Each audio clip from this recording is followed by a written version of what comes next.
હવે છોલા હોય કે ચોળા, સફેદ ચણા હોય કે કાળા ચણા, બધું મજેદાર બનશે. સમાચાર કે જ્યાં મનરેગામાં કરોડોના કૌભાંડના મામલે બચુ ખાબડના મોટા પુત્ર પાસેથી મહત્વના પુરાવા હાથ લાગ્યા છે. જ્યાં સરકારી નાણાં ઉપાડવામાં ઉપયોગમાં લેવાતી કી અને પાસવર્ડ મળી ચૂક્યા છે.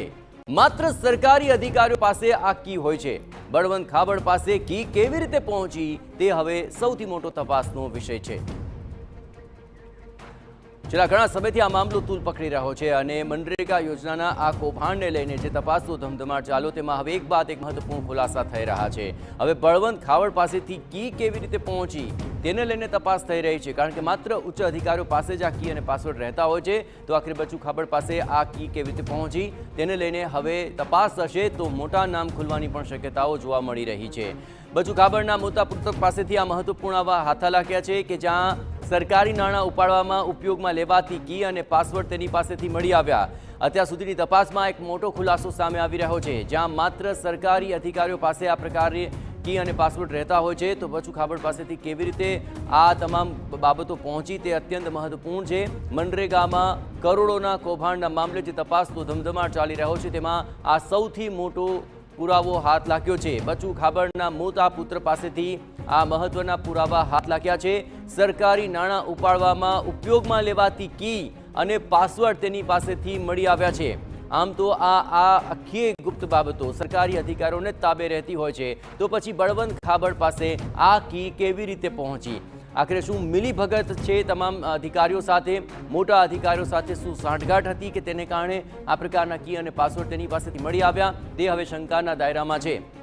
અને આ દિશામાં હવે આગામી સમયની અંદર તપાસ થશે અને તેને લઈને બચુ ખાબડ અને તેના પુત્રોની હવે મુશ્કેલીઓ વધી શકે છે. કારણ કે તપાસ જે ચાલી છે ને તેમાં જે પુરાવાઓ હાથ લાગ્યા છે તેને લઈને આ આખા મામલાની અંદર હજુ પણ મોટા ખુલાસા થઈ શકે છે. હજુ પણ મોટા નામ સામે આવી શકે છે. મોટા અધિકારીઓ સાથેની જે મિલીભગત છે તે પણ હવે ખુલ્લી પડી શકે છે. મનરેગા કૌભાંડની અંદર કરોડોનું કૌભાંડ આચરવામાં આવ્યું હતું અને તેને લઈને આ તપાસનો ધમધમાટ છે.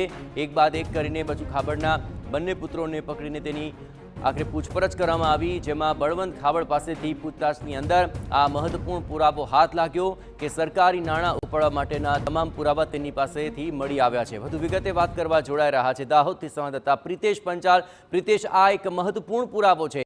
બળવંત ખાબડ પાસેથી આ કી કેવી રીતે પહોંચી? શું તે દિશામાં કોઈ મહત્વપૂર્ણ ક્લુ મળી રહ્યો છે ખરો? જી, જે મનરેગા કૌભાંડ જે છે તેમાં 35 એજન્સી સામે જે ગુનો દાખલ કરવામાં આવ્યો હતો, ત્યારબાદ પોલીસે મંત્રી પુત્ર જે કિરણ ખાબડ છે અને જે બળવંત ખાબડ છે તેની ધરપકડ કરવામાં આવી હતી. ત્યારબાદ અનેક જે પોલીસે તપાસ હાથ ધરી હતી, જેમાં જે કહી શકાય કે જે મોબાઈલની જે તપાસ કરી હતી તેના અંદરથી એક શંકાસ્પદ ચેટિંગ સામે આવ્યું હતું. અને તે દરમિયાન જે કી કહી શકાય, જે સરકારી બાબુઓ જો ઉપયોગ કરતા હોય પૈસાની લેવડ નાખવા માટે, તે કીના આઈડી અને પાસવર્ડ તેમના મોબાઈલમાંથી મળ્યા તેવું પ્રાથમિક માહિતી છે. કારણ કે જો આ જે પૈસા જે સરકારી નાણાં આવતા હોય છે, સરકારના ખાતામાં આવતા હોય છે, ત્યારે આ કી અને પાસવર્ડ કોને આપ્યો અને શું કામ આપ્યો તે એક મોટો તપાસનો વિષય છે. કારણ કે જો સરકારી નાણાં જો આ રીતે પ્રાઇવેટ માણસને આપી દેવામાં આવે તો તે નાણાંનો દુરુપયોગ 100% થઈ શકે તેવી હાલ તો જે શંકા સેવાઈ રહી છે. ત્યારે આવા અનેક કેટલા રૂપિયા ઉપાડ્યા છે તે દિશામાં પણ પોલીસ હાલ તપાસ હાથ ધરી રહી છે. આભાર પ્રિતેશ. તમામ ગતિવિધિઓ પર આપ નજર રાખતા રહેજો. તો હવે બચુ ખાબડના મોટા પુત્ર બળવંત ખાબડ પાસેથી આ પુરાવા હાથ લાગ્યા બાદ અન્ય મોટા નામ ખુલવાની પણ શક્યતા જોવાઈ રહી છે. MDH કિચન કિંગ મસાલા રસોડામાં હોય તો આપણે કાંઈ પણ બનાવી શકીએ છીએ. રીંગણાનો ઓળો, બટેટા ફુલાવર, ભીંડી મસાલા અને બીજું ઘણું બધું. MDH